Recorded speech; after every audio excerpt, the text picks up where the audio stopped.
Bonjour, je suis Florence Rigal, je suis la présidente de Médecins du Monde France et je vous souhaite la bienvenue pour cette 9e journée scientifique de la santé humanitaire et solidaire. Cette journée est construite en partenariat avec la Fondation de Médecins du Monde que nous remercions et c'est la 2e fois que nous sommes au sein de l'Auditorium du Monde, mais la première fois, c'était dans d'autres locaux avant, dans une précédente édition. En tout cas, je vous remercie pour cet accueil. Médecins du Monde existe depuis plus de 45 ans. C'est une association de solidarité internationale, médicale, militante, avec des équipes qui se battent actuellement dans une trentaine de pays à travers le monde, dont la France, pour permettre un accès universel à la santé. J'aimerais rappeler que notre association occupe une place à part dans le champ de l'humanitaire et de la solidarité, parce que nous sommes à l'international, mais aussi en France depuis plus de 30 ans. Nous avons des activités en faveur de l'accès à la santé des plus vulnérables et nous avons également pour mission de témoigner de l'intolérable, dénoncer les entraves constatées en matière d'accès aux soins et de plaider pour parvenir à un changement social. En d'autres termes, nous voulons obtenir des améliorations durables des politiques de santé pour tous. Nous marquons également notre différence en allant sur certains terrains où les autres ne vont pas. Et nous aimons dire que nous soignons aussi l'injustice. Pour Médecins du Monde, la santé et la solidarité sont des sujets hautement politiques. À ce titre, nous mettons un point d'honneur à les mettre sur la place publique, comme nous le faisons aujourd'hui lors de cette journée scientifique. Ce rendez-vous annuel constitue un temps d'échange important sur les questions de santé, précarité et d'action humanitaire. Cet événement permet de mettre en valeur les résultats de recherche opérationnelle de nos projets, de nos partenaires, ainsi que les innovations dans le champ médico-social. C'est une occasion de débattre et de réfléchir avec des invités, des acteurs du secteur humanitaire, des personnes concernées, des personnes du milieu académique et des personnes institutionnelle. Cette journée scientifique est donc une opportunité ouverte à tout le monde, qu'il s'agisse de spécialistes de santé publique, d'acteurs humanitaires, mais aussi d'étudiants ou tout simplement de personnes intéressées. Il est important de s'informer sur l'actualité des savoirs humanitaires et discuter avec les acteurs. À Médecins du Monde, la recherche n'est pas un vain mot. Elle est précieuse car elle produit des connaissances acquises et analysées qui ont un impact déterminant sur nos interventions et nos plaidoyers. Et in fine, des effets directs pour les usagers de nos programmes. Nous faisons ainsi de la recherche pour plusieurs objectifs: améliorer la qualité de nos interventions et des pratiques, mieux accompagner, prévenir, soigner, pour mieux prendre en compte les besoins de santé des personnes, pour porter et nourrir nos plaidoyers et faire bouger les lignes, et ainsi œuvrer pour une meilleure justice sociale, pour donner de la légitimité à nos prises de parole, et enfin, nous l'espérons, pour fournir des données et des informations qui éclaireront les décideurs politiques dans leur prise de décision. Pour Médecins du Monde, la recherche est donc un levier important qui contribue aux actions en faveur de l'accès aux soins. Tout d'abord, elle contribue à la compréhension des problématiques de santé publique, les causes, les conséquences. Cette recherche contribue aussi, avec les résultats, à rendre visibles auprès d'acteurs et d'autorités concernées des problèmes qui persistent, qui sont soit connus, soit ignorés ou parfois négligés. Enfin, cette recherche apporte un regard scientifique, distancié, sur nos interventions, permettant d'interroger nos approches. Nous attachons une importance particulière à la recherche participative, dans la mesure où elle permet de mieux prendre en compte, dès le diagnostic des problèmes jusqu'à l'évaluation les populations concernées dans la construction des politiques publiques de santé et de prévention.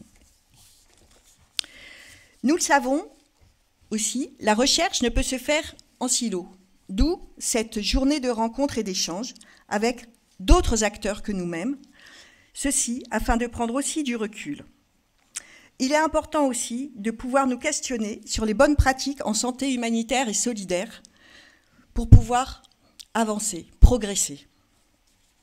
Bien évidemment, ce temps de retour critique sur nos démarches de recherche s'appuie sur les méthodes scientifiques et des compétences spécifiques.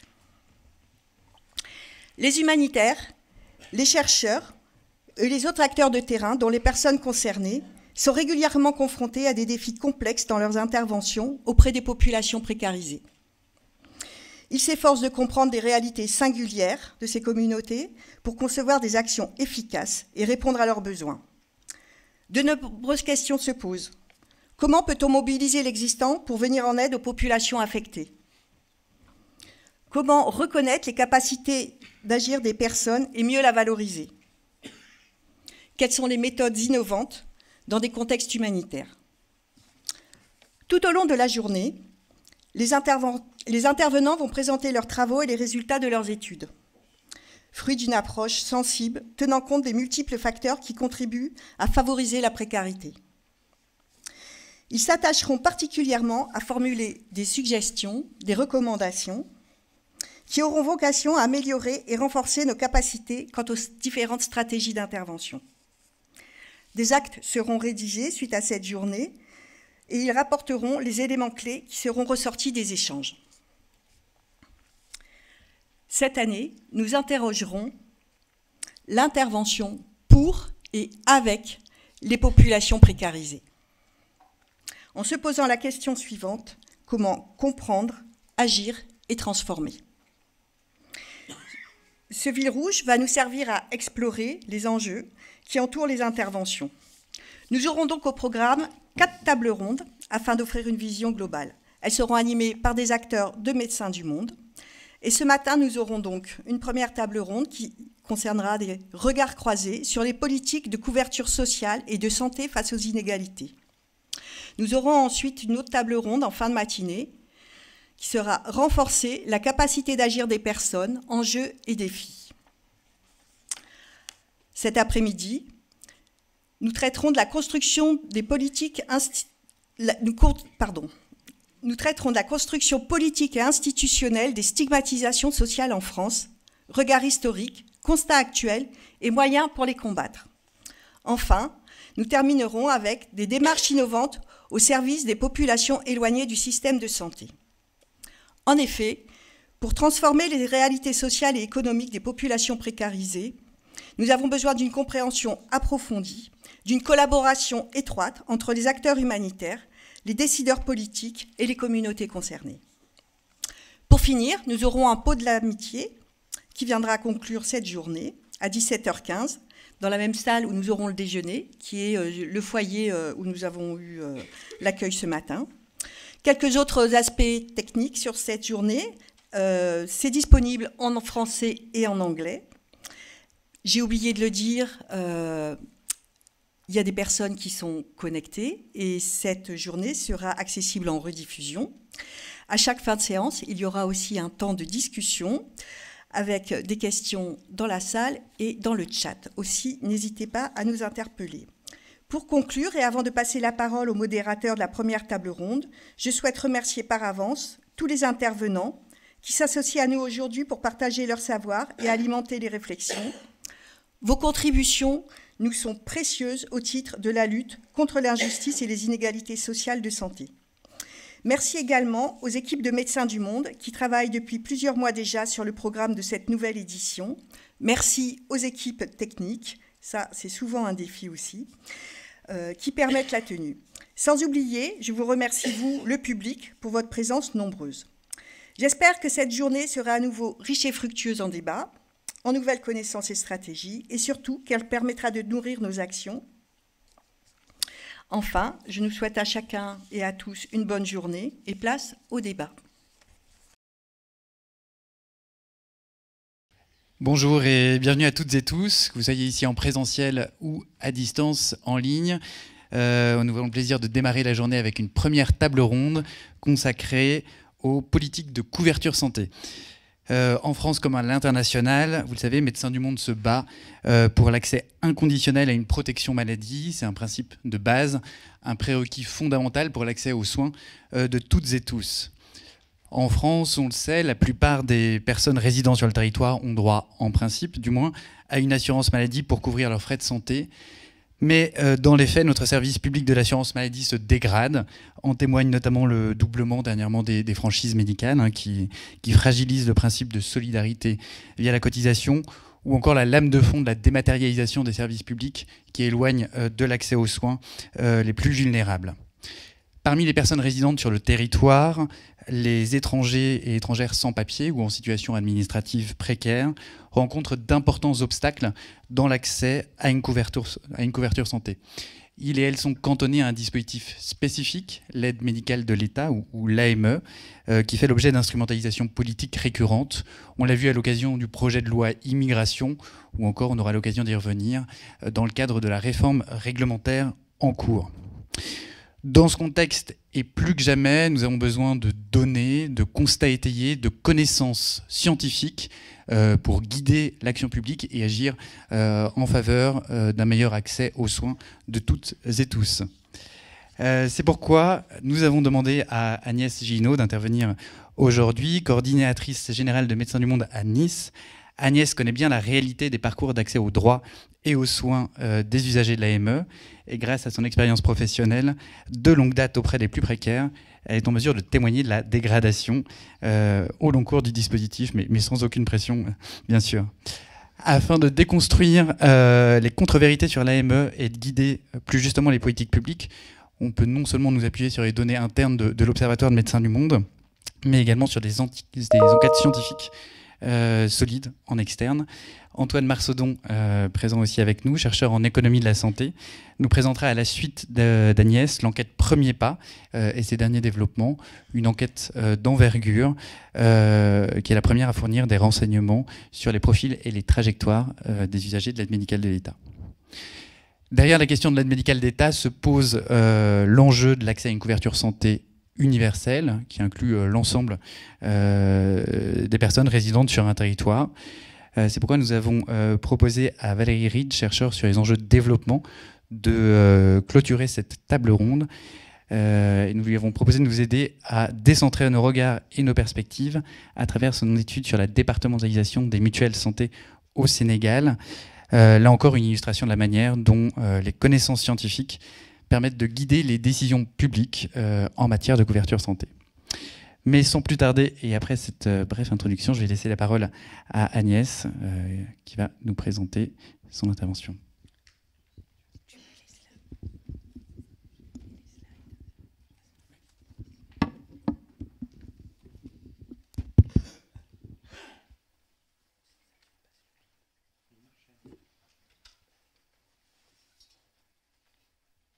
Excusez-moi.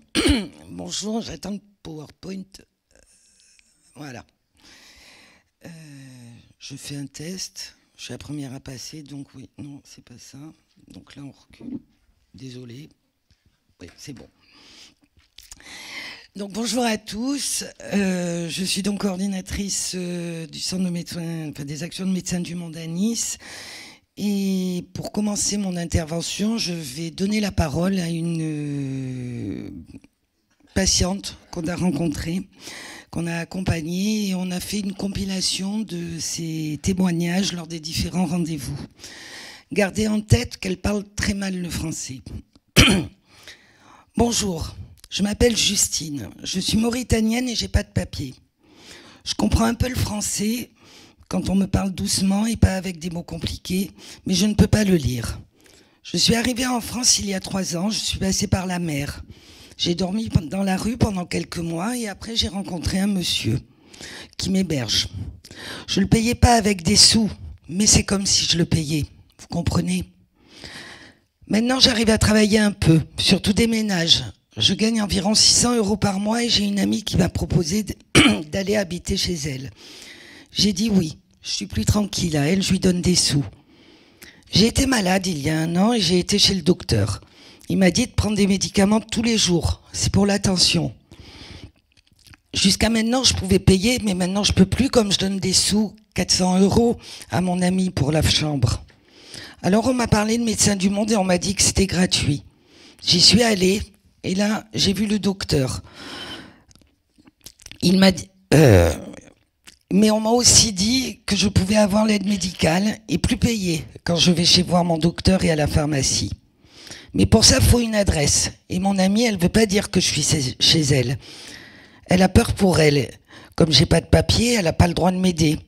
Alors pour l'adresse, j'ai quand même demandé au monsieur d'avant. Il m'a dit, oui, mais tu me donnes 150 € ou... Vous comprenez? Et comme je veux pas, on m'a dit d'aller demander une adresse au CCAS. J'ai attendu 1 mois pour avoir un rendez-vous. Mais là aussi, ils m'ont demandé une attestation d'hébergement pour prouver que je suis bien là. Ou alors, finalement, l'assistante sociale de Médecins du Monde a réussi à se débrouiller avec la dame du CCAS en faisant un papier disant qu'elle me connaît. J'ai dû aller chercher le papier de demande d'AME à la Sécu. Là aussi, c'était compliqué, parce que le monsieur de la sécurité à l'entrée, il voulait pas que je rentre. Il faut prendre un rendez-vous avec le 3646.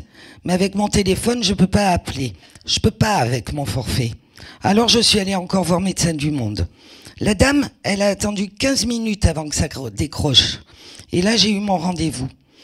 L'assistante sociale, après, m'a dit qu'on pouvait pas déposer le dossier tout de suite, parce qu'il faut une preuve de 3 mois.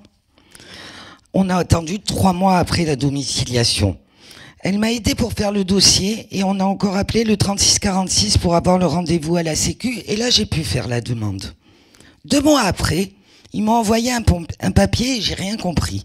Et ma copine, elle m'a dit qu'ils voulaient toutes les pages du passeport. Mais je les avais données. Alors j'ai refait toutes les photocopies et encore tout envoyé. Ça coûte des sous tout ça. Heureusement que maintenant Médecins du Monde me donne les médicaments pour la tension. Je sais pas comment je ferais sinon.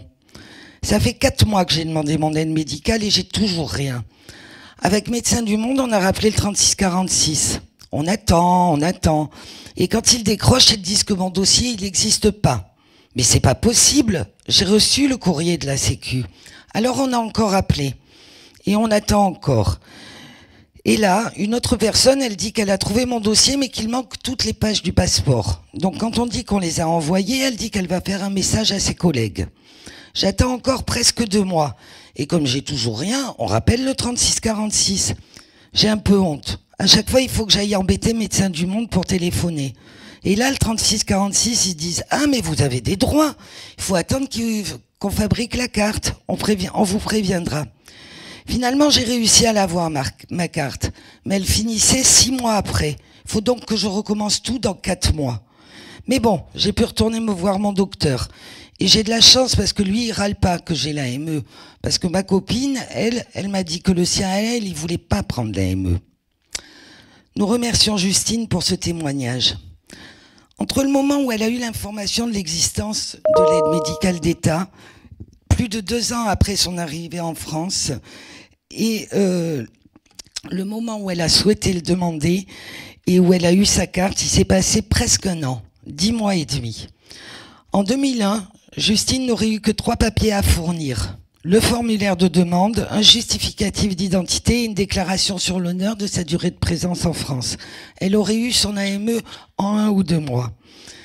Le cas de Justine n'est pas une exception. Nous recevons des personnes dans cette situation-là tous les jours. Et son cas illustre la difficulté grandissante à obtenir l'AME. Comment en est-on arrivé là? Pour ça, je vais vous développer 3 parties. La première, assez rapide, sur l'évolution du droit. Et j'ai pas mis le bon slide. Je suis désolé. Voilà, c'était ça. Bon.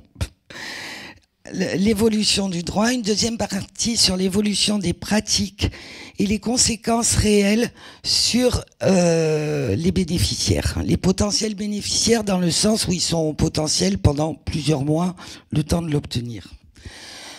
Donc tout d'abord, l'évolution du droit. En 2000, il y a une grande réforme de l'assurance maladie qui crée la CMU et qui entraîne une réforme de l'aide médicale d'État qui est une prestation d'aide sociale. Ça n'est pas dans le code de la sécurité sociale. Il y a 3 principes qui sont posés, qui finalement n'ont jamais été remis en question sur le fond. L'irrégularité de séjour pour bénéficier de l'AME, des ressources inférieures à un certain plafond et la stabilité de la résidence. En fait, ce qui a beaucoup changé au cours du temps, c'est la façon d'évaluer la stabilité de la résidence. En 2000, au moment de la création de l'AME, il suffisait, et je l'ai dit tout à l'heure, de faire une déclaration sur l'honneur en disant qu'on n'était pas en France dans des conditions purement occasionnelles. Il y avait aussi un principe qui existe toujours de droit, c'est que l'adresse est déclarative. On n'a pas besoin de justifier de son domicile. Par contre, en 2000, il y avait une distinction entre ce qu'on appelait l'aide médicale totale et l'aide médicale hospitalière.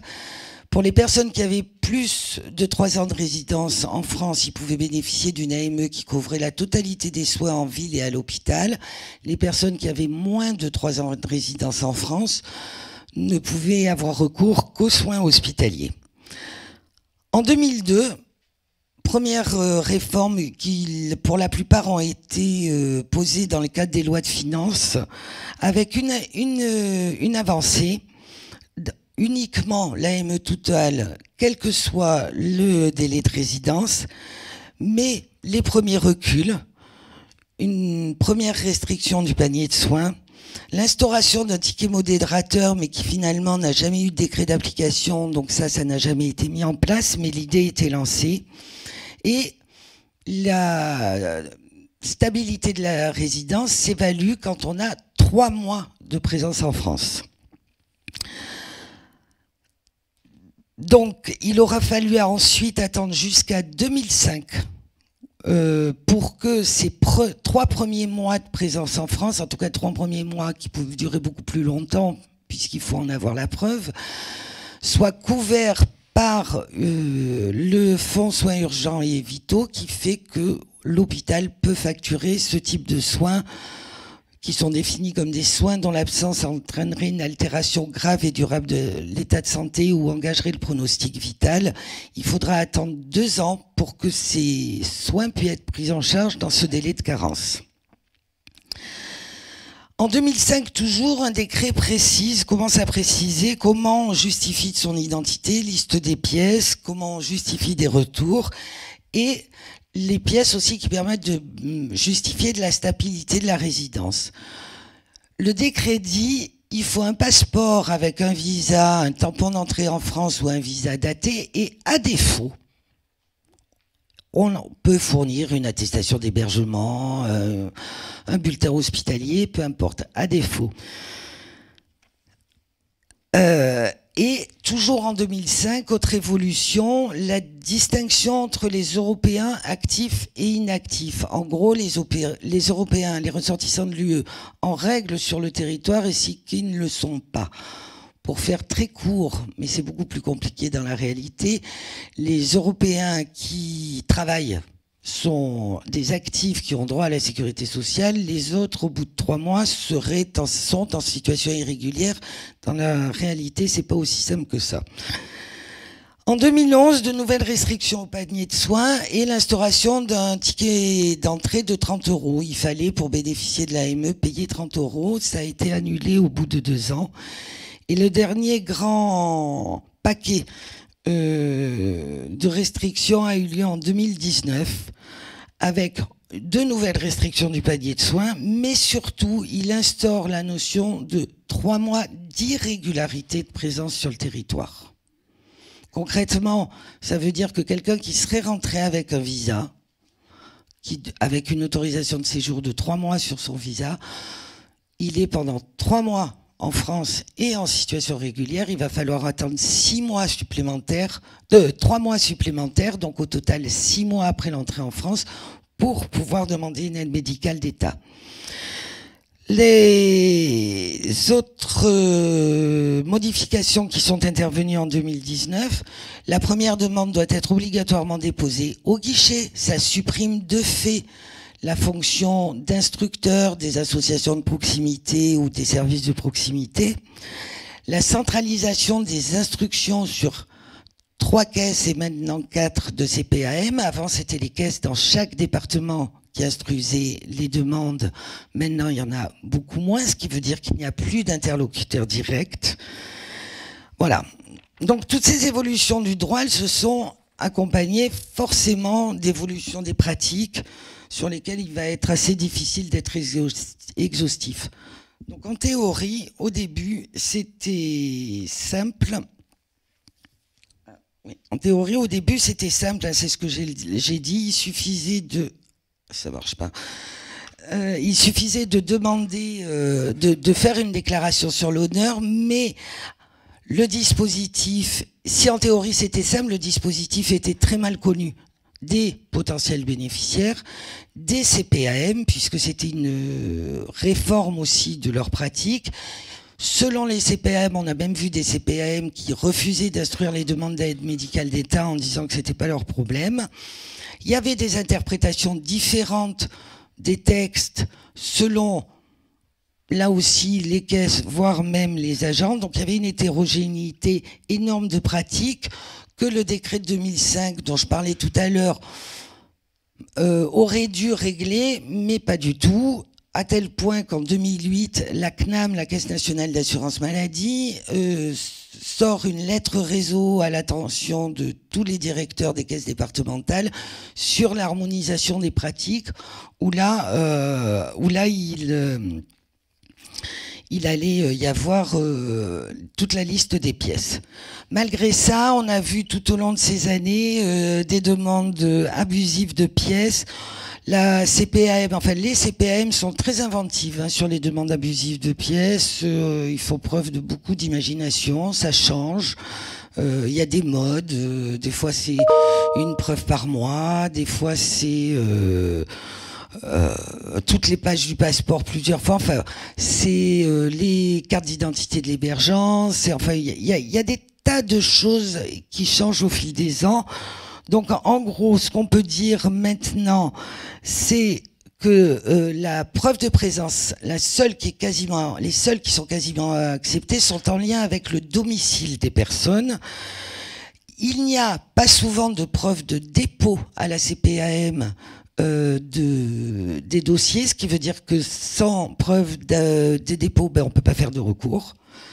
Le principe déclaratif de l'adresse n'est pas appliqué et a très peu été appliqué. La complexité pour les Européens, puisque c'est du coup la CPAM qui va apprécier la régularité ou non de leur séjour, et là je rentre pas dans les détails, sans ça on en a jusqu'à demain matin. Mais bon, ça laisse aussi la part à beaucoup d'interprétations et ça rallonge énormément les délais. Donc toutes ces demandes de difficultés administratives ont pour toile de fond depuis le Covid la fermeture des guichets de CPAM, les difficultés de la domiciliation selon les CCAS, et ça a toujours été existé, et Mathieu l'a signalé dans son introduction, le recours à la numérisation intensive. Donc tout ça, ça a pour conséquence une méconnaissance des droits et des structures. Donc là, les chiffres qu'on vous présente sont les chiffres sortis du recueil de données des centres de soins de médecins du monde. À la fois une méconnaissance des droits et des structures qui, lui, a un petit peu baissé entre 2003 et 2022, mais par contre des difficultés administratives qui vont croissantes. Voilà. Il en résulte que là aussi, dans les centres de soins de médecins du monde, on voit moins de personnes éligibles à l'AME puisque les conditions se sont durcies. Et les personnes qui ont des droits ouverts, malgré leur potentielle possibilité d'en avoir, sont aussi en forte diminution. Les autres conséquences, c'est...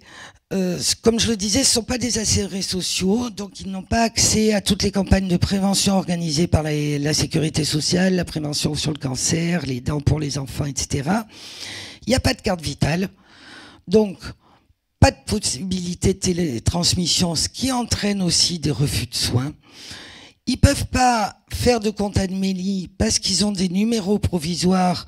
Donc, quand bien même ils auraient un ordinateur chez eux, etc., il n'y a pas de possibilité d'avoir recours au numérique.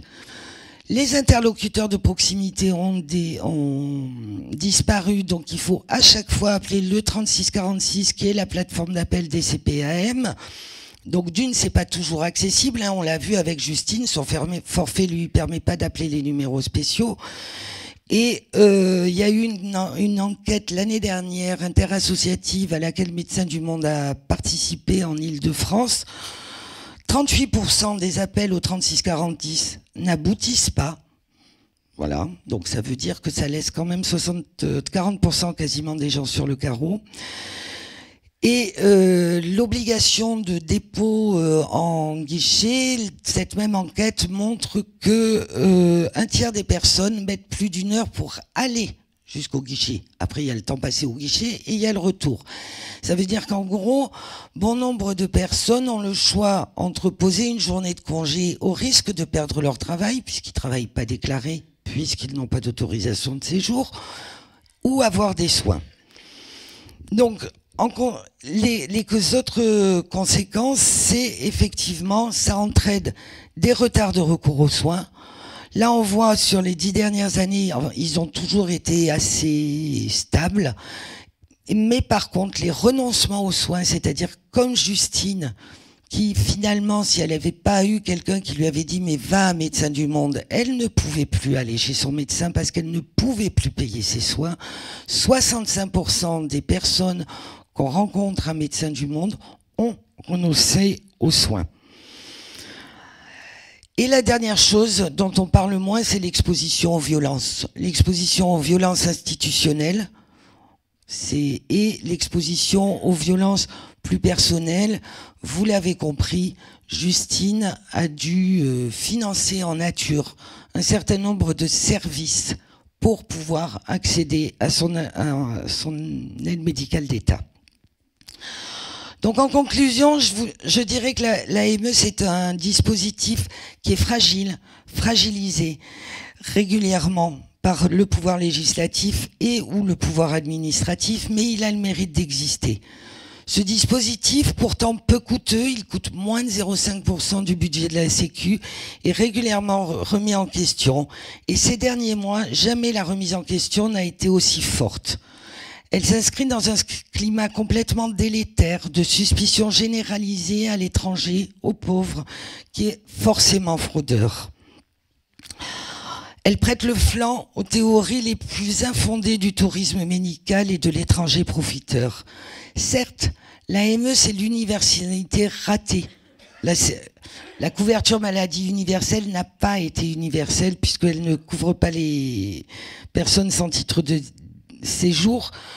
Mais sa mise en place en 2000 a marqué la volonté politique de n'exclure personne de l'accès aux soins, le soin comme droit fondamental. Et si ce droit est garanti pour les plus exclus, par voie de conséquence, il le sera pour la société entière. Je vous remercie.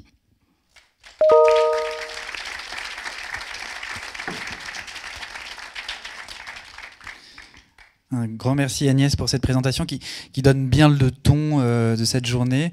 Merci d'avoir commencé ta présentation par le témoignage de Justine, qui représente aussi notre position de Médecins du Monde. Donner la parole à toutes celles et ceux qui sont invisibles, à celles qui l'ont pas, témoigner des injustices et restituer au plus près les dysfonctionnements dans l'accès aux droits et aux soins. C'était très fort. Et d'avoir passé en revue également les dysfonctionnements de l'Observatoire de Médecins du Monde, que ce soit des dysfonctionnements dans le droit ou dans les pratiques, ce qui permet d'assurer une bonne transition avec notre deuxième intervention, Antoine Marsaudon, chercheur auprès de l'Institut de recherche et de documentation en économie de la santé. Il y a les données de Médecins du Monde, mais il y a aussi des grandes enquêtes scientifiques en externe qui sont menées. Est-ce que tu peux nous en dire plus sur l'enquête Premier Pas et ses constats ? Avec plaisir. Merci beaucoup Mathias. Donc c'est un petit mot d'abord pour vous remercier tous d'être venus. Merci aussi aux organisateurs pour avoir organisé cette journée qui a l'air passionnante et qui va l'être. Et puis merci à mes deux personnes avec qui on va débattre. Vous allez voir, il y a vraiment un lien entre le Cali et le Canti qui, je pense, permet d'avoir vraiment une vision un peu plus juste de ce qu'est l'effet de l'aide médicale d'État et ses conséquences sur l'état de santé et le recours aux soins. Alors, comme disait Mathias, moi je suis économiste. Donc souvent on se demande pourquoi est-ce qu'un économiste vient parler de soins. C'est pas un médecin, c'est pas un sociologue. Donc pourquoi est-ce qu'on parle de soins? Donc nous, notre champ de bataille, c'est de regarder s'il y a des relations causales entre deux variables. Donc c'est l'objectif, l'optique, c'est de savoir si oui ou non telle variable cause une autre. L'idée, c'est de connaître la cause, et une fois qu'on connaît la cause, on peut essayer de jouer dessus pour la modifier si on décide collectivement qu'il faut la modifier. Donc un économiste, un économiste qui fait de la recherche, c'est une personne qui fait beaucoup de stats, qui fait des modèles et qui du coup essaye de faire parler les données en utilisant un certain nombre de modélisations.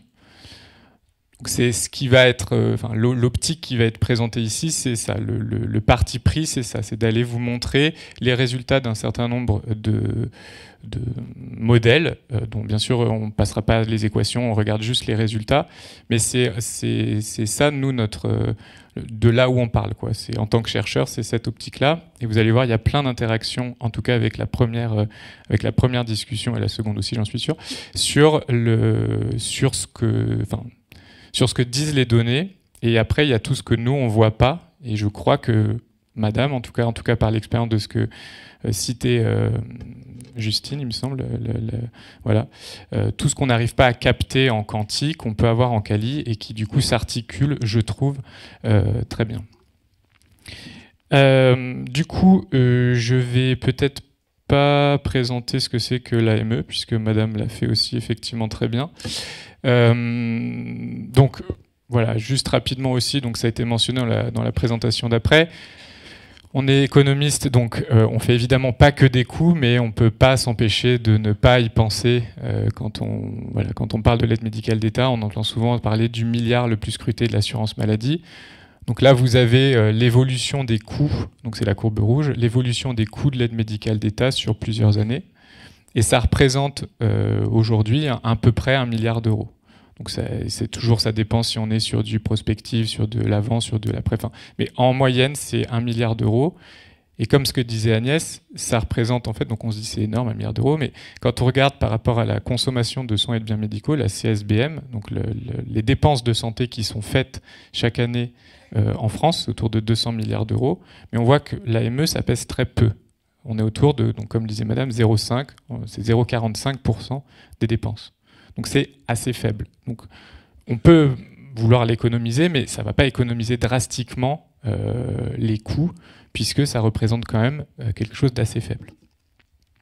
Si on regarde maintenant, donc il y a effectivement le fait d'avoir l'AME, et puis après il y a le fait de consommer des soins. On peut très bien avoir l'AME et ne jamais recourir à des soins. Et c'est un peu ce qu'on voit avec ces courbes-là. Donc la courbe rouge, c'est les parts de personnes qui ont l'AME, et la courbe bleue, c'est la part de personnes qui consomment effectivement des soins. Donc qui consomment des soins, ça veut dire des personnes pour lesquelles il y a eu au moins un enregistrement une fois à un trimestre donné. Donc on voit que c'est quand même un peu en dessous, il y a moins de personnes qui consomment des soins que de personnes qui ont l'AME. La chute dans la courbe rouge, c'est le timbre qui a été instauré une année, un timbre de 30 € qui a fait baisser la demande et qui, à être près, n'existe plus.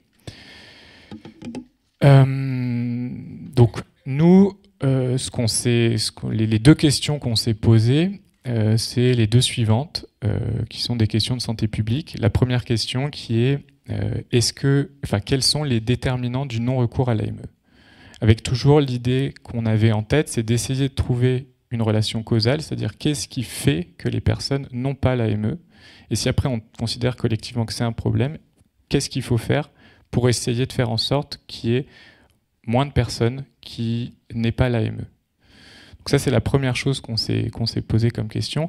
La seconde question qu'on s'est posée, c'est est-ce que les personnes qui ont l'AME recourent aux soins différemment des personnes qui n'ont pas l'AME? L'intérêt de cette question, là, c'est un peu ce qu'on appelle disons, d'efficacité, d'efficience du système de santé, c'est-à-dire que l'idée d'avoir l'AME, c'est de permettre aux gens d'aller consulter des soins en cabinets médicaux et d'aller moins souvent consulter des soins dans des lieux de soins dédiés aux populations précaires. avec les arguments classiques, c'est-à-dire que si les personnes vont consulter en cabinet médical, elles iront moins souvent aux urgences, donc moins souvent engorger les urgences, donc moins de coûts. Et aussi le fait que si elles sont suivies régulièrement, il est très probable que les soins dont elles ont besoin sont pris en charge précocement et qu'elles ne vont pas arriver à l'hôpital après dans des états de santé très gradés qui sont là beaucoup plus coûteux. Donc c'est ces deux questions-là de santé publique qui nous ont intéressés et sur lesquelles il nous fallait donc du coup des données. Donc on a essayé de collecter des données. Donc je ne l'ai pas mentionné, mais ces données qui sont collectées, c'est financé par l'ANR, l'Agence nationale de la recherche. Et la contribution qui était demandée, c'était de construire un échantillon qui soit le plus représentatif possible de la population étrangère en situation irrégulière. Donc, il y a des choses qui existent, il y a des bases de données qui existent, mais elles sont,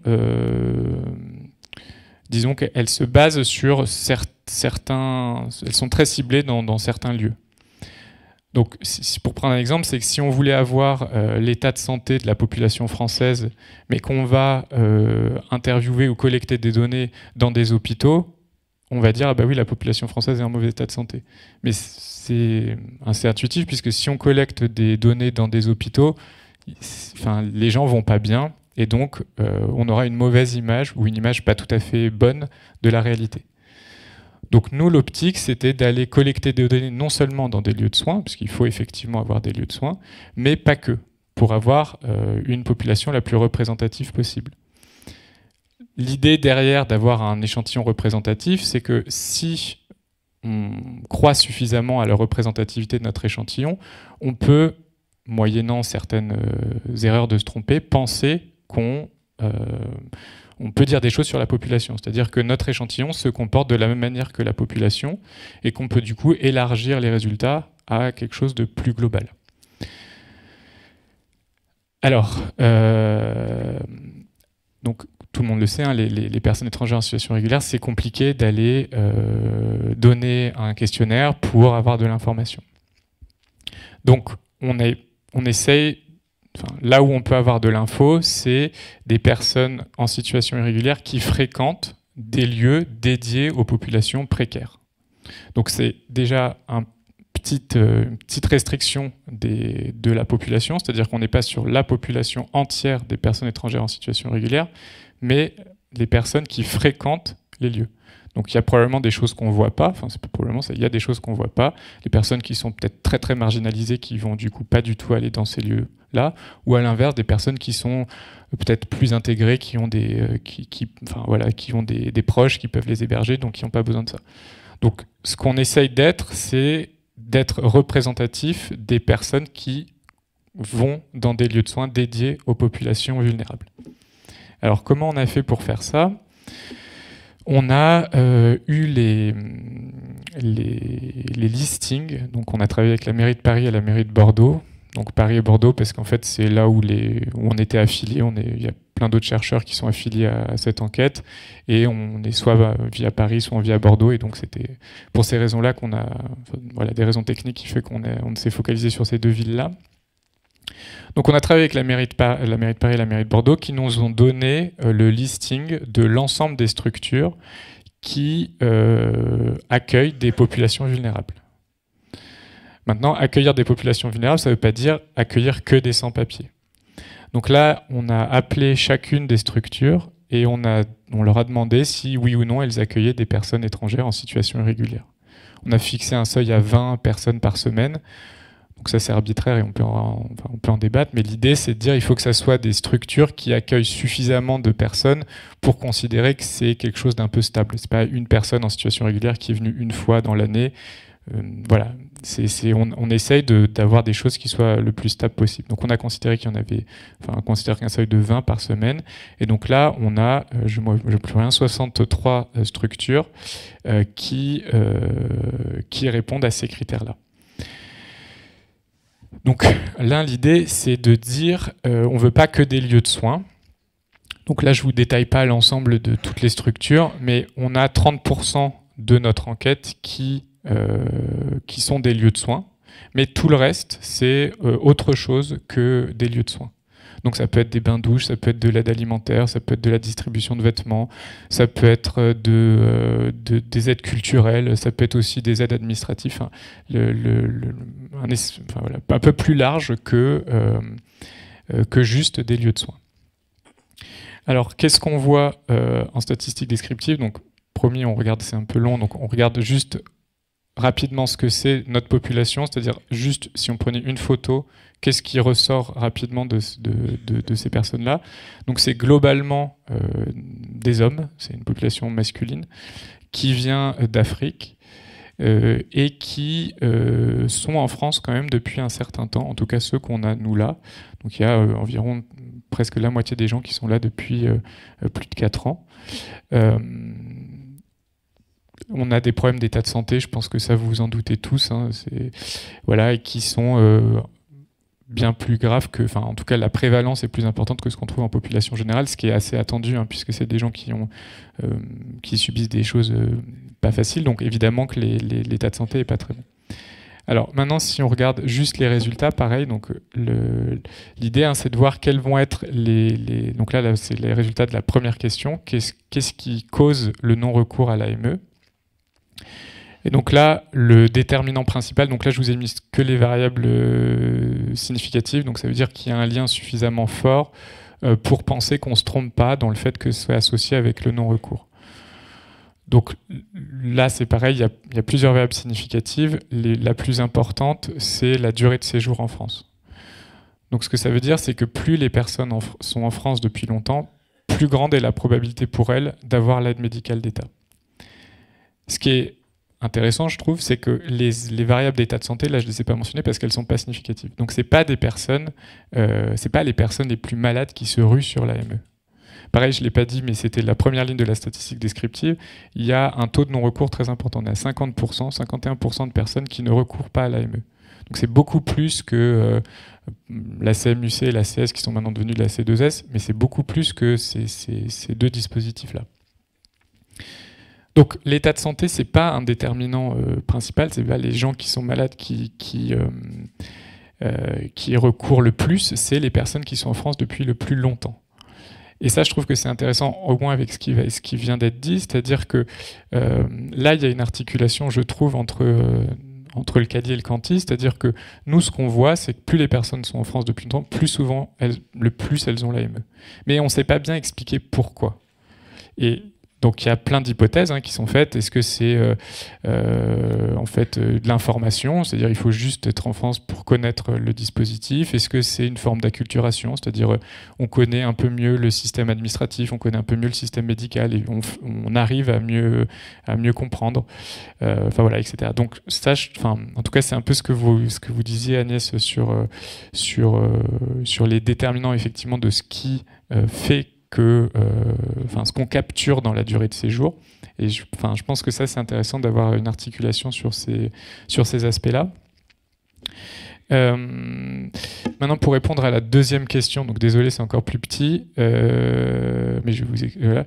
La deuxième question, c'est de savoir est-ce que les personnes qui ont l'AME consultent dans des lieux de soins différents des personnes qui n'ont pas l'AME. Donc là, l'idée, ce qu'on s'est dit, c'est que si on a l'AME, plus on est couvert depuis longtemps, plus on devrait s'approprier le dispositif et plus on devrait l'utiliser à bon escient, entre guillemets. Donc plus on devrait consulter dans des cabinets médicaux et moins on devrait aller consulter dans des lieux de soins dédiés aux populations vulnérables. Et c'est ce qu'on observe, c'est-à-dire qu'on voit que plus les personnes sont couvertes depuis longtemps et plus souvent elles ont recours en cabinet médical et moins souvent elles ont recours en PASS, en association ou en urgence. Voilà, donc juste pour rappeler rapidement, si on voulait avoir une idée très rapide de ce qu'on a fait, on regarde les déterminants, on essaie de comprendre qu'est-ce qui cause quoi. Et ce qui cause le plus le non-recours, c'est le délai de séjour. Et encore, c'est les personnes, même parmi les personnes qui sont en France depuis très longtemps, il reste quand même un pourcentage assez large de personnes qui ne sont pas couvertes. Donc il reste encore des personnes qui sont non couvertes malgré le temps passé en France. Et puis, les personnes qui sont couvertes par l'AME vont aussi plus souvent consulter en cabinet médical et moins souvent dans des PASS, des associations ou aux urgences. Voilà, donc si jamais il y a des questions sur la méthode, sur quoi que ce soit, vraiment n'hésitez pas. Merci beaucoup encore. Et puis, je vais passer la parole à Valérie.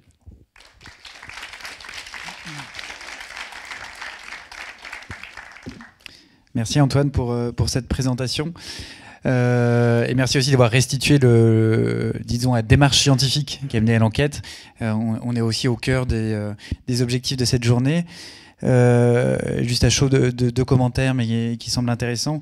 Effectivement, le taux de non-recours, on le voit, hein, il y a eu beaucoup de discours politiques et médiatiques sur l'aide médicale d'État ces derniers mois, contre les préjugés sur la fraude ou l'abus. On voit, c'est en fait le non-recours qui concerne le dispositif, près d'une personne sur deux qui n'y ont pas accès.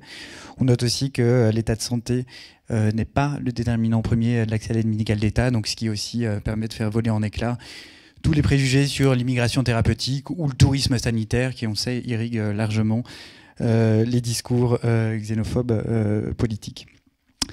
Pour cette dernière intervention de la table ronde, on propose un décentrement. On quitte la France et on va s'intéresser aux travaux de Valérie Reed, chercheur en développement sur la départementalisation des mutuelles de santé au Sénégal. Effectivement, derrière l'aide médicale d'État se cache en fait une question plus large qui est celle de l'accès à une couverture santé universelle. Et vos travaux montrent tout l'intérêt de se pencher sur cette question. Je vous laisse la parole. Merci. Alors, bonjour tout le monde. Merci pour l'invitation le 4 avril, qui est la journée de l'indépendance sénégalaise. Donc, je vais vous parler du Sénégal. J'imagine que vous aviez planifié ça de manière très astucieuse. Donc, je vais vous parler de couverture universelle et de mutuelles de santé. Mais j'imagine que les plus anciens ou anciennes d'entre nous dans la salle vont se dire, mais pourquoi nous parle-t-il des mutuelles? Ça fait 20 ans qu'on explique et que la science a montré que les mutuelles de santé ne servent à rien.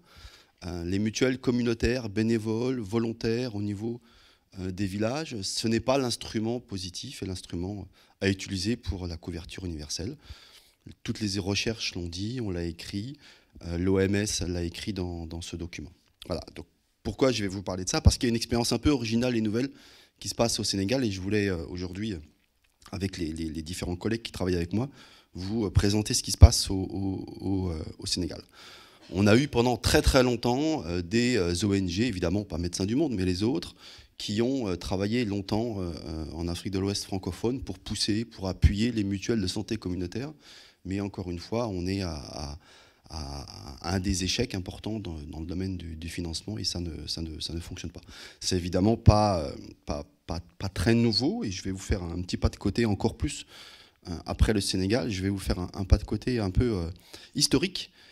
Puisque quand on fait des recherches un peu dans les archives, on se rend compte que, y compris pendant la période coloniale, on avait tenté de pousser la mutuelle. Alors j'ai retrouvé la mutualité coloniale qui évidemment était basée à Bordeaux, un haut lieu connu pour son ouverture sur l'Afrique, pour le dire simplement, avec une solidarité coloniale. Et ces mutuelles coloniales étaient essentiellement sur l'Afrique du Nord, donc Algérie, Maroc et Tunisie, et très très peu de choses avaient été faites sur l'Afrique de l'Ouest francophone. On trouve quasiment rien sur ces questions-là. J'ai retrouvé quand même dans les archives de Dakar, en 1923, une liste de 7 mutuelles de santé qui existaient.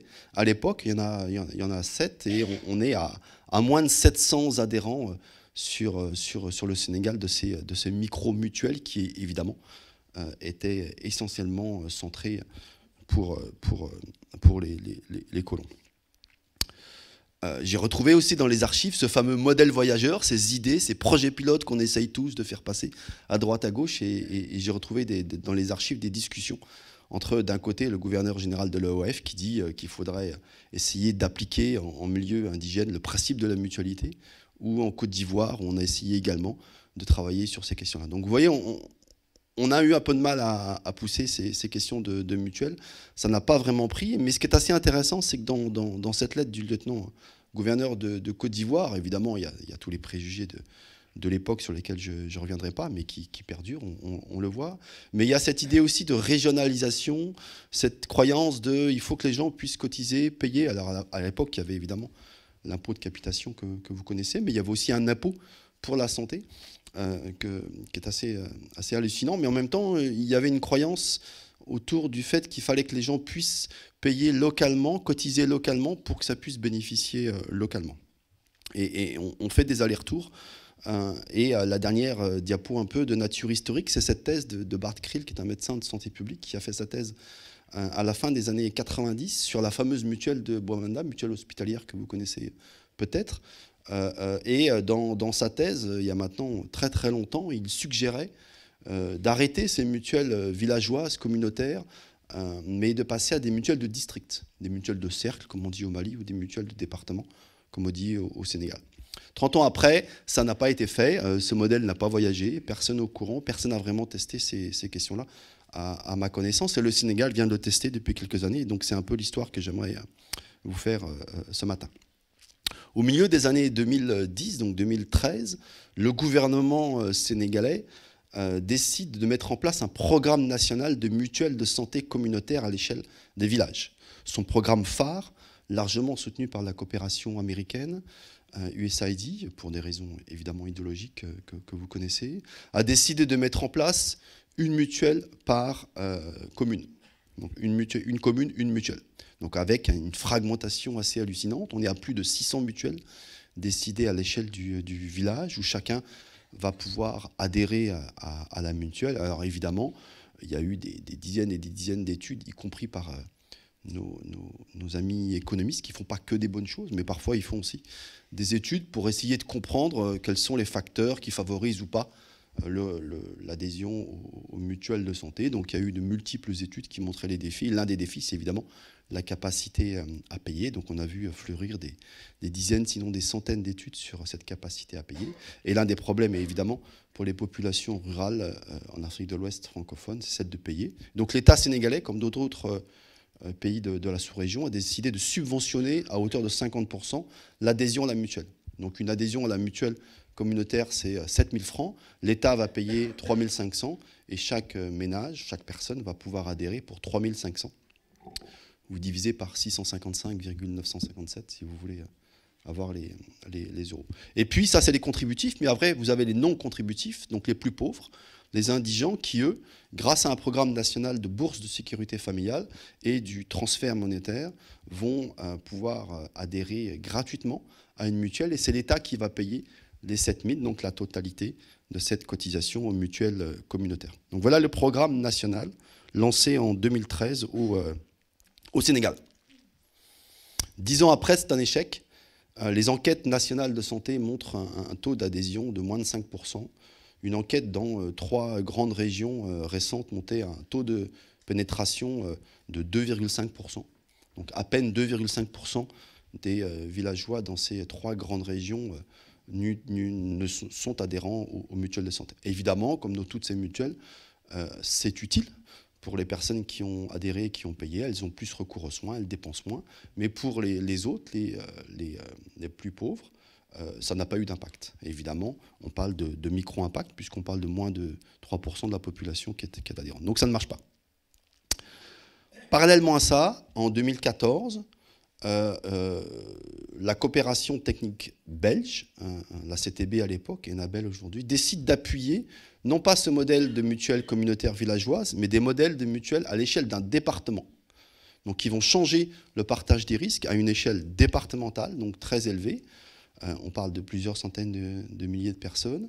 On parle également de professionnaliser les gestionnaires des mutuelles, donc qui recrutent des personnes et un bureau qui va gérer la mutuelle à une échelle départementale, avec tout un processus assez long. Et parallèlement à ça, ils mettent en place également un forfait de paiement de soins dans les différentes structures du département, où il ne s'agit plus de payer à l'acte, mais d'avoir un forfait. Et donc les gens, lorsqu'ils vont consulter, savent que la consultation d'un infirmier, c'est 2 000 francs, médicaments compris, que la consultation d'un médecin, c'est 10 000 francs, médicaments compris. Donc évidemment, vous avez une prévisibilité de la dépense qui change les choses, et une portabilité également de l'assurance à l'échelle du département. C'est assez révolutionnaire. C'est l'idée qu'avait défendue Donc Bartkrill, il y a maintenant plus de 20 ans. Et c'est un premier test en 2014, dans 2 départements. Ce processus a été largement capitalisé en 2017-2018, avec un grand forum, avec plus de 300 personnes au fameux Palais des Congrès de Dakar, plein de publications, Valérie, y compris... Je me permets juste, est-ce que vous pouvez bien porter le micro à la bouche, à Proche. distance? Oui. Okay. Pour la traduction. Okay. Désolé. Donc, tout un processus de capitalisation qui va permettre de rendre compte de ce qui se passait avec des résultats de recherche partagés, non pas sous la forme de tableaux compliqués et lisibles, mais des notes de politique que les gens pouvaient essayer de comprendre.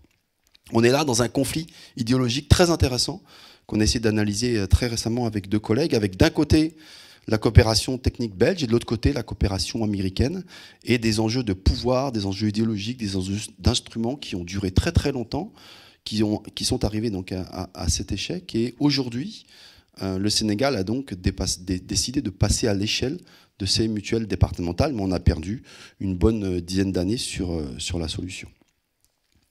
Ces 2 mutuelles départementales ont également continué de vivre. Alors vous savez tous, on connaît tous nos petits projets qu'on fait dans notre petite région, qui sont formidables quand on a des projets et du budget, et puis quand on s'arrête et qu'on s'en va, tout s'arrête et tout se casse la figure. On est très habitué à ça, dans plein d'ONG, pas Médecins du Monde, mais les autres. Et là, ce qui est intéressant, c'est que la mutuelle communautaire appuyée par Enabel, Enabel arrête son soutien en 2017, et en 2024, elle continue à fonctionner. Et elle fonctionne très très bien, ils explosent même, et ils marchent très très bien, c'est assez intéressant. Donc on a fait plusieurs études sur les enjeux de pérennité, et comment se fait-il que ça marche, et comment se fait-il que ça continue, malgré l'arrêt du soutien technique de la coopération belge, notamment parce qu'il y a eu un soutien politique local très important, un dévouement important de l'ensemble des collègues sur place, et puis une professionnalisation qui va faire que le produit assurantiel a du sens autour de ces enjeux. Ils ont un impact énorme sur le système de santé, puisque ces 2 mutuelles départementales ont acheté des services à plus de 2 millions d'euros sur 7 ans. Donc vous voyez que quand vous payez et que vous mobilisez de l'argent au niveau local, évidemment, vous avez un pouvoir d'agir, comme on va discuter dans la prochaine table ronde, de négociation avec le personnel de santé sur la qualité des soins, qui est assez intéressante. Je ne rentre pas dans les détails. Si ça vous intéresse, c'est publié. Alors, quelle efficacité de ces mutuelles départementales? Alors, vous voyez à gauche ce qu'on appelle le taux de pénétration, donc c'est la proportion des personnes qui sont adhérentes de ces mutuelles départementales par rapport à la population générale. Et aujourd'hui, ils sont à plus de 70-80% dans ce département. Rappelez-vous, tout à l'heure, je parlais de moins de 3%. Donc, c'est une réussite, à ma connaissance, en Afrique de l'Ouest, très, très importante. Et pour des coûts de fonctionnement qui restent en deçà des 20% proposés par l'UMOA. Donc vous voyez, ils sont entre 15 et 17% aujourd'hui. Si vous ne le savez pas, les mutuelles complémentaires françaises ont des taux de fonctionnement de 19%, ce qui est assez hallucinant. Alors évidemment, ils remboursent des choses un peu ésotériques comme... bon, ça va. Et la Sécu en France a des taux de fonctionnement de 4%. Donc vous voyez, on est encore à des niveaux très, très raisonnables.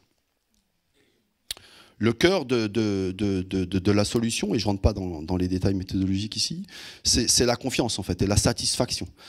Oui, pour l'instant, dans ce contexte-là, on n'a encore pas de connaissances sur l'efficacité de ces mutuelles départementales pour les adhérents, mais le fait que le taux d'adhésion se maintient dans le temps, augmente, le fait que les gens reviennent, le fait que les gens repayent tous les ans leurs cotisations montre qu'ils ont un grand degré de satisfaction et de confiance au niveau local. Et les études qu'on essaie de faire montraient la part et l'importance de la confiance dans ces processus.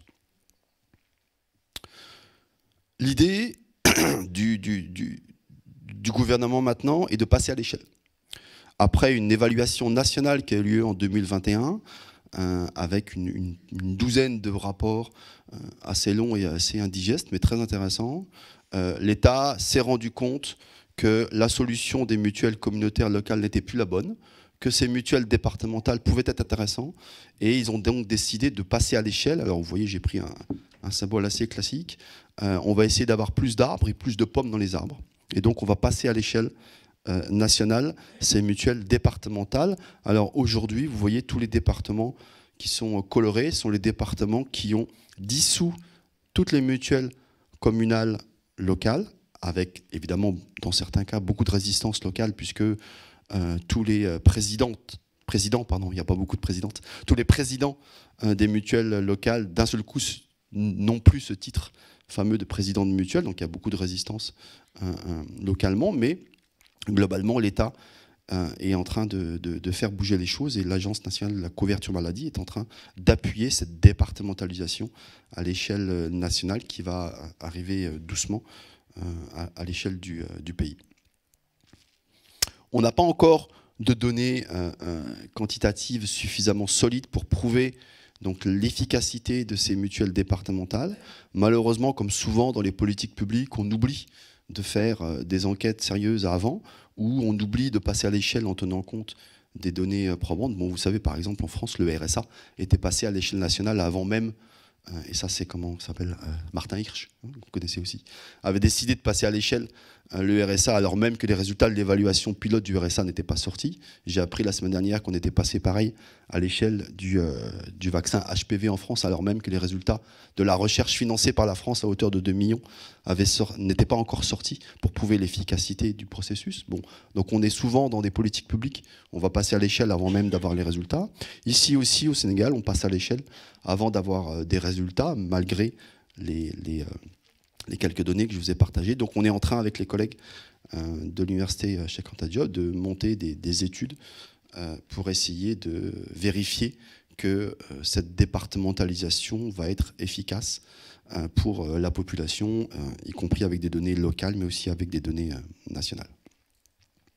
Enfin, la dernière diapo que je voulais aborder, et qui est certainement en lien avec ce qui vient d'être dit par les deux collègues, c'est des enjeux de la mutualité, mais aussi pour les personnes les plus pauvres. Rappelez-vous que pour les bénéficiaires du programme national de bourse de sécurité familiale, ils reçoivent un transfert monétaire trimestriel de 25 000, 35 000. Ça change en fonction des présidents, et là j'imagine que ça va changer également dans les prochaines semaines. Et en plus de ce cash transfert, ils reçoivent une adhésion gratuite à la mutuelle de santé. Donc ils sont adhérents d'office à la mutuelle de santé.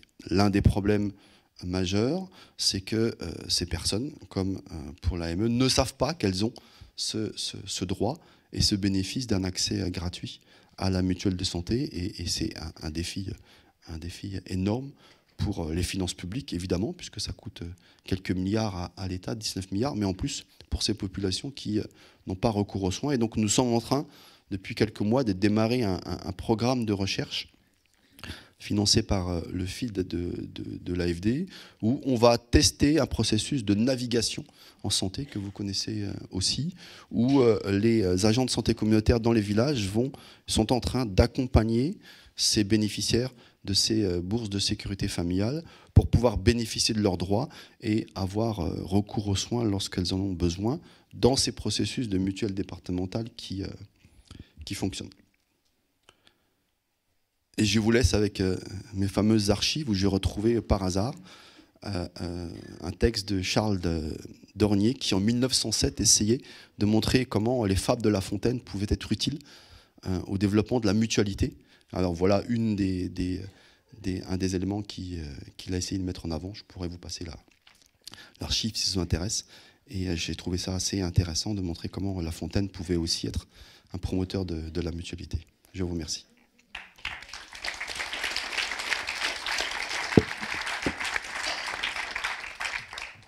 Merci Valérie, avec une conclusion tout en poésie.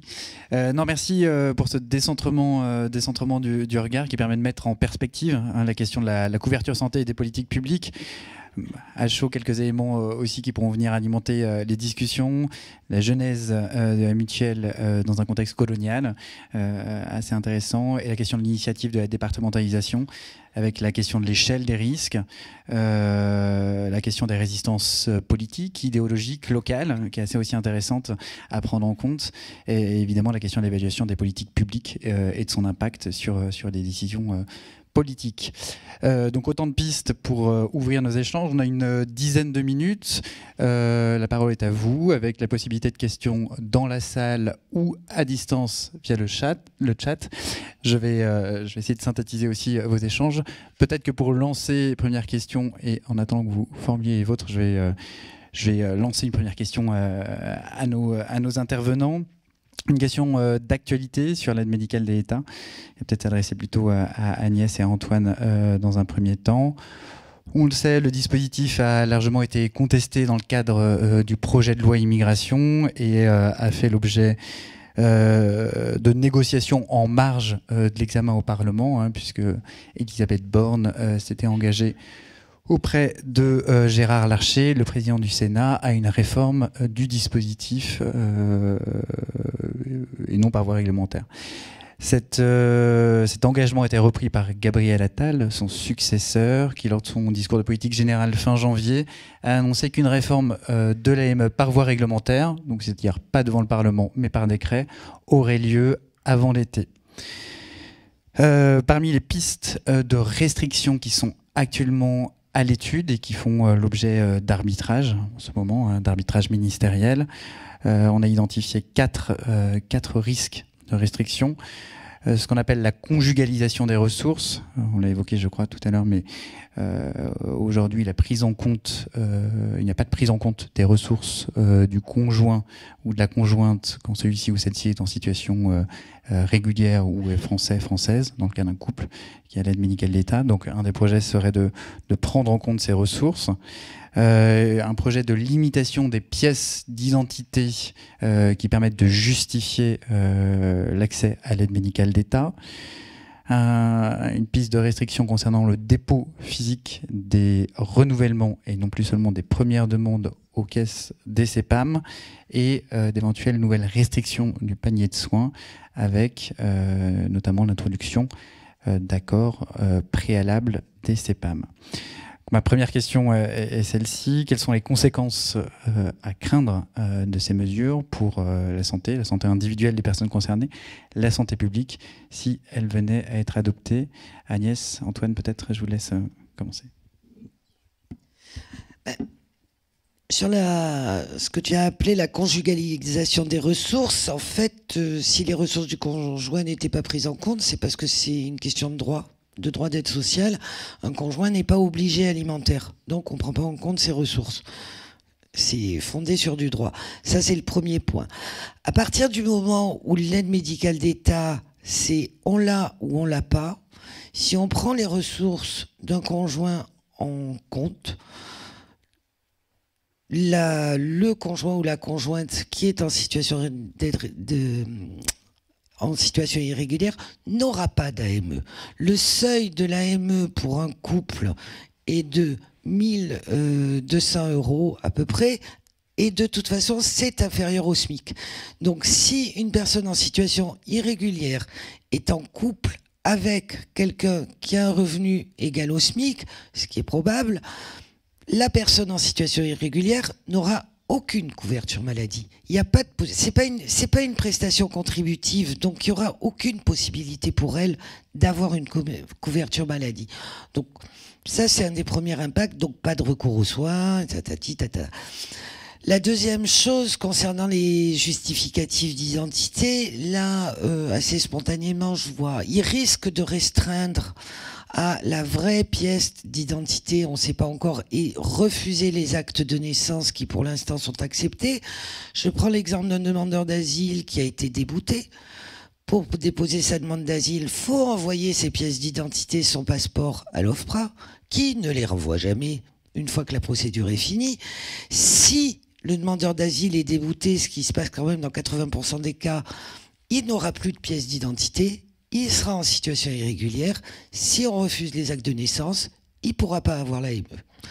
Sur le dépôt physique, on l'a vu tout à l'heure quand Justine parlait, c'est compliqué. On a vu, appelé le 3646, on a quand même eu des situations où le 3646 donne un rendez-vous téléphonique pour donner un rendez-vous physique. Donc je veux dire, avoir un rendez-vous à la Sécu, c'est très compliqué. c'est chronophage en déplacement et ça met des fois les personnes devant des choix absolument cornéliens.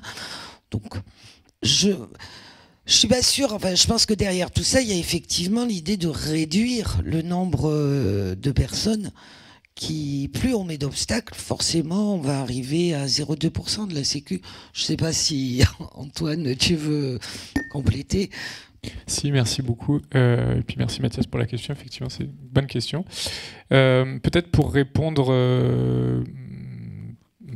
je prendrai l'exemple de l'Espagne, qui avait aussi une aide médicale d'État qui s'appelait pas comme ça, mais qui était aussi un dispositif très très proche de ce qui a été fait en France et qui a été supprimé en 2012 pour être finalement réintroduit parce qu'ils se sont rendus compte que finalement ça servait. Donc l'argument, c'est aussi de dire que l'aide médicale d'État, c'est un fonds qui permet d'avoir de la solvabilité pour les hôpitaux. Puisque si jamais il n'y a pas ça, ça crée de la dette pour l'hôpital.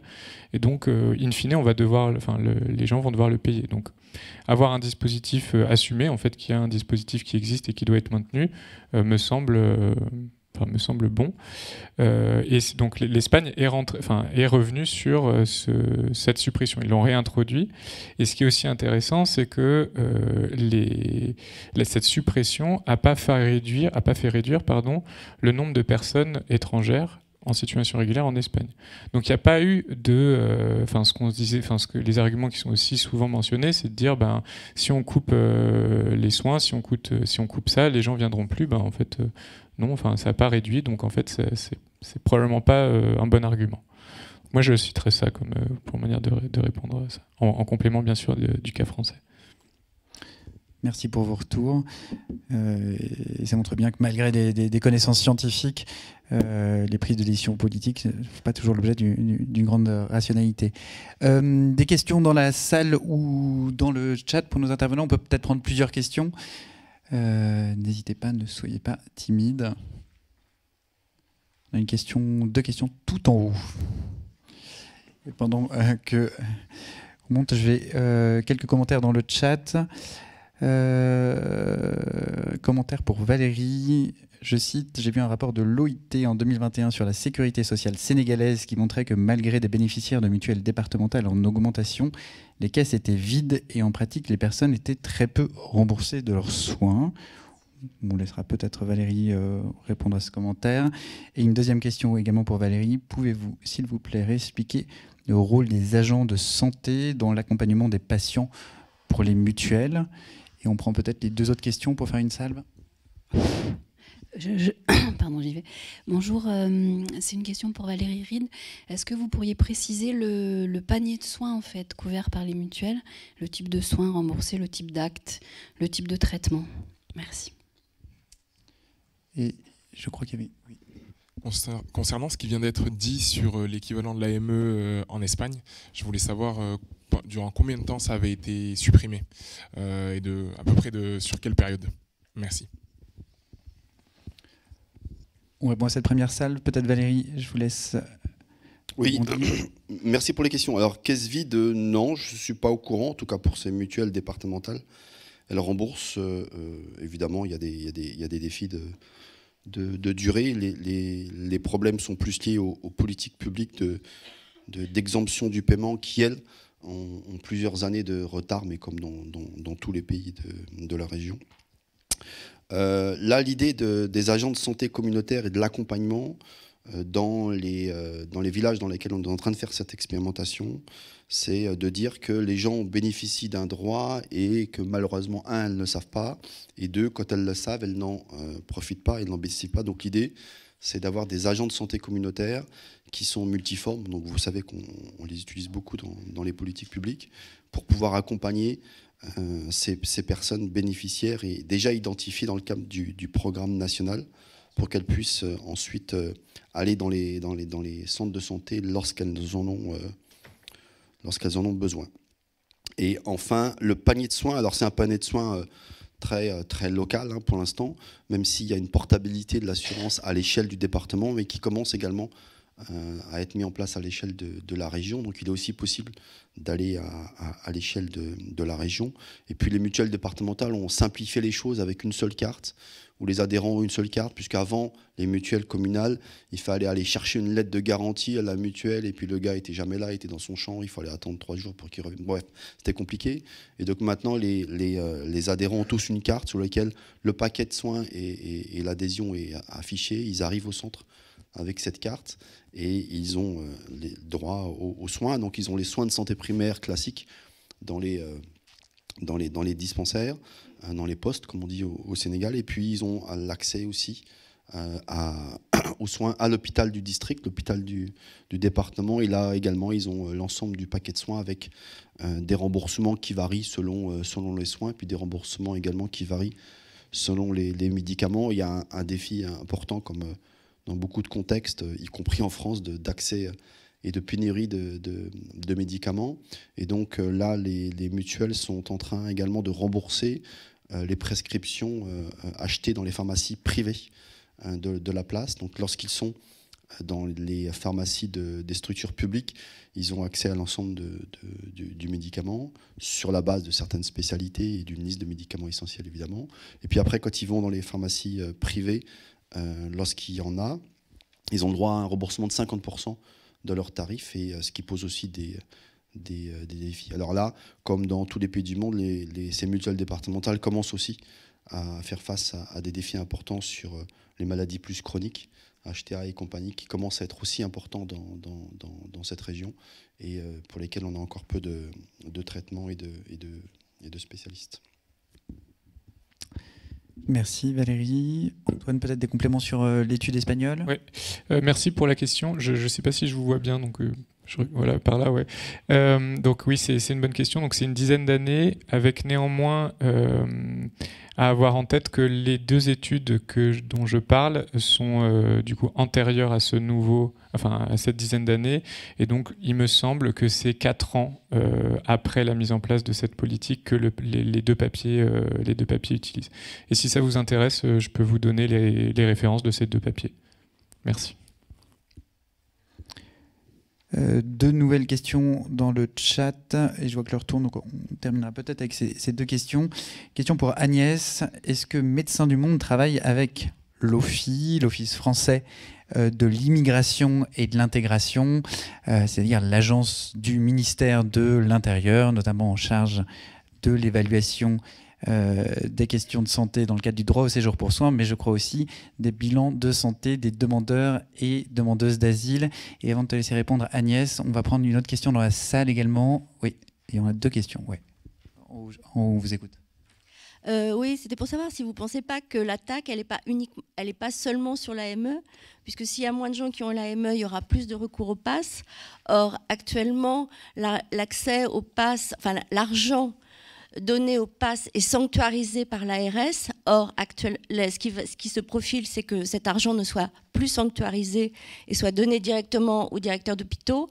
Et c'est clair, le pass, c'est pas ce qui est plus rentable dans l'hôpital et ce qui rapporte le plus d'argent. Et c'est donc quelque chose qui va encore diminuer.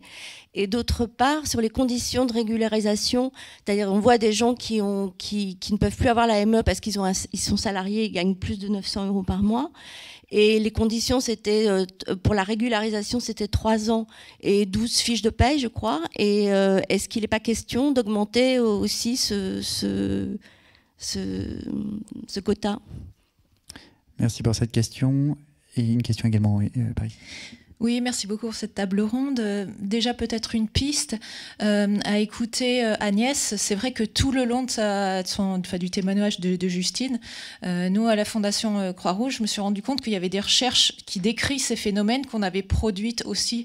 Je pense que le secteur humanitaire, enfin, les ONG, les organisations humanitaires travaillent de plus en plus avec la recherche, et qu'en fait, si les ONG ont réussi à bien se concerter sur la logistique, la collecte de fonds, je pense qu'au niveau de la recherche, on se concerte encore pas assez. Et qu'en fait, nous, on a d'autres éléments du puzzle qui décrit exactement ces phénomènes, dont la question, par exemple, du non-accès au logement et des violences basées sur le genre sur les migrantes qui arrivent en France. Donc je pense qu'il y a peut-être là une piste sur une meilleure concertation. On a co-lancé à plusieurs ONG la revue Alternative Humanitaire aussi pour faire converger les savoirs et pour avancer ensemble, mais il y a peut-être un chemin à faire ensemble pour avancer avec la recherche. Et après, j'ai une question à Antoine, parce qu'effectivement, on travaille beaucoup et je dirais même de manière prioritaire sur la recherche qualitative. Vous travaillez là, vous intervenez au sein d'une journée scientifique organisée par Médecins du Monde sur ces luttes contre les vulnérabilités pour la justice sociale ou l'accès aux droits. Comment vous considérez aujourd'hui le rôle des économistes Merci pour ces ponts, cette journée scientifique et aussi l'occasion de faire des collaborations. Donc c'est une possibilité. Et la question pour Antoine. Et je crois qu'on a une dernière question en haut. Et ça va être la dernière question de la salle pour qu'on ne prenne pas trop de retard. Oui, par ici, pardon. Oui, j'ai une question de curiosité. Tenant compte de tous ces défis soulevés en rapport avec la couverture santé universelle, j'aimerais savoir, selon vous, et tenant compte de vos expériences respectives, actuellement, quelles seraient alors les meilleures pratiques internationales en matière de politique de couverture sociale et de santé pour réduire les inégalités et comment pouvons-nous les appliquer ici en France? Merci. Alors, on va essayer d'y répondre, mesure possible. Agnès, je te laisse peut-être commencer par la question sur l'OFI et sur l'AME. Donc, j'ai 15 secondes, visiblement. Alors, rapidement sur l'OFI, tout dépend de ce qu'on veut dire travailler avec. Il peut arriver sur le terrain qu'on ait des situations particulières. Il y a aussi, l'OFI gère aussi le dispositif national d'accueil des demandeurs d'asile. Et sur des situations particulières, bien sûr qu'on peut appeler les travailleurs sociaux de l'OFI pour essayer de faire héberger monsieur ou madame machin et leurs enfants de 1 an et demi, parce que ça fait 10 jours qu'ils dorment dans la rue et qu'ils n'en peuvent plus. Donc, tout dépend de ce qu'on appelle travailler avec l'OFI. Concrètement, d'un point de vue opérationnel sur certaines situations, oui, on peut travailler avec des personnes qui travaillent à l'OFI, mais après, plus globalement, il y a quand même une ingérence du ministère de l'Intérieur sur des questions de santé, puisque ce sont les médecins de l'OFI, salariés entre autres par le ministère de l'Intérieur, qui vont définir si, oui ou non, telle personne va avoir un droit au séjour pour soins, donc quand il ne peut pas être soigné dans son pays d'origine. Sur les rendez-vous, les premiers rendez-vous santé des demandeurs d'asile, donc on trouve que là, il manque une séparation. Pourquoi? Ça dépend du ministère de l'Intérieur et pas du ministère de la Santé. Donc ça, c'est le premier point. Hyper rapide. Sur les attaques à l'AME, est-ce que c'est plus largement des attaques sur les passes, etc. Je crois que plus largement, ce sont des attaques contre les personnes qui sont en France sans titre de séjour. Et tout est bon pour essayer de faire croire qu'on va arrêter l'immigration à la frontière italienne en mettant des compagnies entières, et je sais là de quoi je parle, de CRS nourris, logés depuis 2015 dans un village de vacances à Menton, qui sont là jour et nuit, qu'il pleuve, qu'il vente, pas qu'il neige, c'est rare. Sur l'autoroute, il y a 3 points de frontière. Devant chez Cédric Héroux, là maintenant c'est l'armée de terre devant chez Cédric Héroux. Donc tout est bon pour faire croire que c'est en compliquant leur vie ici qu'on va les empêcher de rentrer. Donc ça c'est complètement illusoire. Et donc, mais par contre, ça peut laisser croire qu'on essaye de lutter contre les situations irrégulières. Les chiffres que je donnais tout à l'heure sur le renoncement aux soins, c'est pour, oui je sais Sophie, c'est pour des personnes qui ont des pathologies. Donc le troisième élément de réponse par rapport à votre question sur la collaboration des ONG et de la recherche, pour le coup, moi je suis coordinatrice des actions à Nice. Nous avons ici le directeur du secteur France, la directrice santé plaidoyer et la présidente de Médecins du Monde. Je pense que c'est plutôt à eux là de répondre à cette question-là qu'à moi. Oui, là. Merci pour la question. Alors, grosse question. Donc, moi, je ne sais pas si je me définis plus comme économiste que comme chercheur. Et je ne sais pas si je suis responsable de ce que tous les économistes disent. Donc, ma position à moi, c'est de produire de l'information avec une méthodologie qui est celle des économistes. Donc, c'est-à-dire avec des statistiques, avec de l'économétrie. Sur la base de cette information-là, qu'on peut critiquer, donc la méthodologie, elle est transparente, les données, elles sont accessibles, enfin, tout est, on essaye d'être scientifique dans la manière de procéder, donc avec une méthodologie, de faire les choses proprement, et après, on décide si oui ou non c'est crédible, on peut critiquer effectivement. Mais par exemple, pour citer d'autres économistes, la question du non-recours aux droits sociaux, c'est quelque chose qui ne fait pas du tout débat au sein des économistes, en tout cas des chercheurs en économie, c'est une réalité sur laquelle il n'y a aucun débat. Donc le prisme de l'économiste, je ne sais pas si c'est celui que je prendrais pour la critique. Pour moi, c'est plus une critique idéologique, mais qui n'est pas basée sur un résultat scientifique. Parce que là, vous pouvez prendre les travaux, par exemple, de Florence Juzeau, qui est économiste, qui est professeure à Dauphine, qui travaille beaucoup sur les questions de non-recours aux droits, donc CMUC, ACS, et les résultats sont... oui, il n'y a pas de... On peut pas débattre enfin, on peut pas débattre. Je veux dire, les résultats sont clairs, quoi. Il y a du non-recours à ça. Mais on peut continuer à en discuter après. Merci. Et effectivement, on va peut-être en terminer là. Ça ouvre plein de questions épistémologiques, politiques, mais on vous invite à les poursuivre durant la pause. Je remercie encore une fois nos 3 intervenants et intervenantes pour la qualité des échanges. Vous pouvez les applaudir, oui.